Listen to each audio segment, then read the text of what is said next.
Oke, pertama-tama kami di sini akan mempresentasikan tentang kajian implementasi Smart Microgrid berbasis PLTS, BESS, dan PLTD pada sistem kelistrikan Nusa Penida. Presentasi ini disusun oleh kami, saya sendiri Muhammad Rifai NPM 57 dan rekan saya Yan Yahya NPM 140 dan Samuel NPM 080. Oke, lanjut. Monggo. Oke, untuk pertama ada kondisi kelistrikan pulau kecil.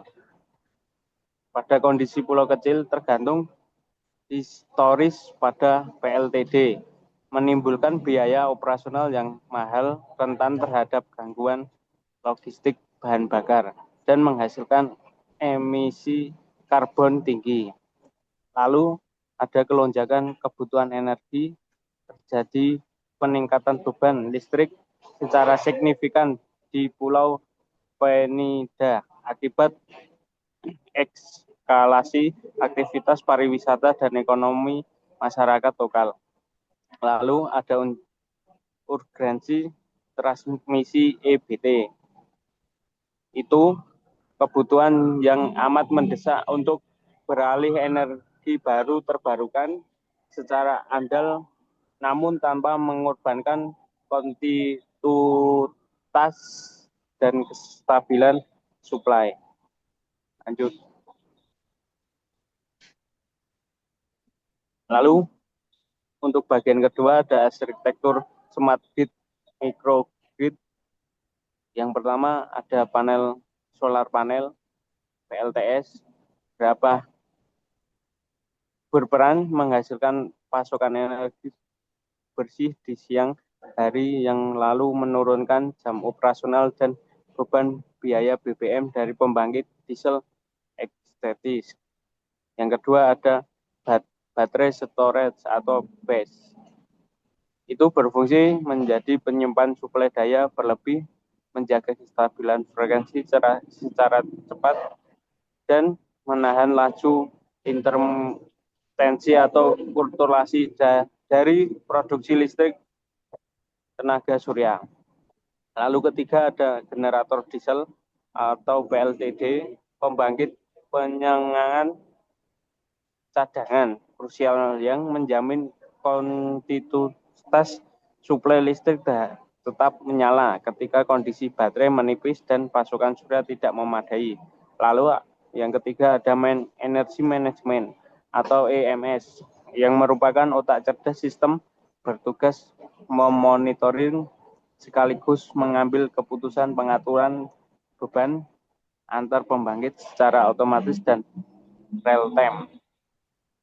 Setelah itu dilanjutkan teman saya. Oke, kemudian ada peningkatan kualitas daya. Yang pertama, perbaikan profil tegangan.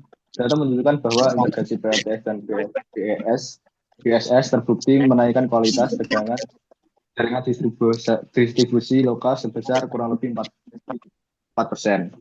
Kemudian peredaman fluktuasi atau intermitensi.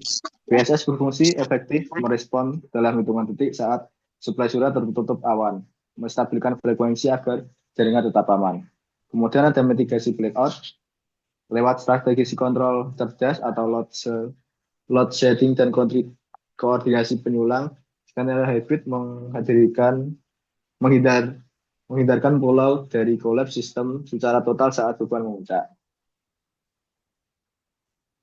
Kemudian ada perbandingan biaya atau LCOE. Dalam skenario PV BSS atau tanpa diesel itu menghasilkan harga sekitar 5.721 per kWh. Kemudian ada skenario hybrid atau diesel dengan PV base menghasilkan harga Rp3.088 per kWh. Konfigurasi hybrid diesel PV base menjadi opsi transisi energi yang paling realistis secara ekonomi. Manfaat dari pembangkit diesel yang sudah ada sangat membantu memungkinkan kebutuhan investasi awal atau CAPEX, CAPEX, baterai raksasa yang biayanya amat mahal. Kemudian bisa dilanjut teman saya Mas Rifai. Oke, kemudian ada tantangan pengembangan. Yang pertama ada kapasitas dan intermitensi. Produksi daya dari panel surya sangat rentan fluktuasi cuaca harian, sehingga mendesain ukuran atau kapasitas penyimpanan baterai membutuhkan kalkulasi teknis yang presisi.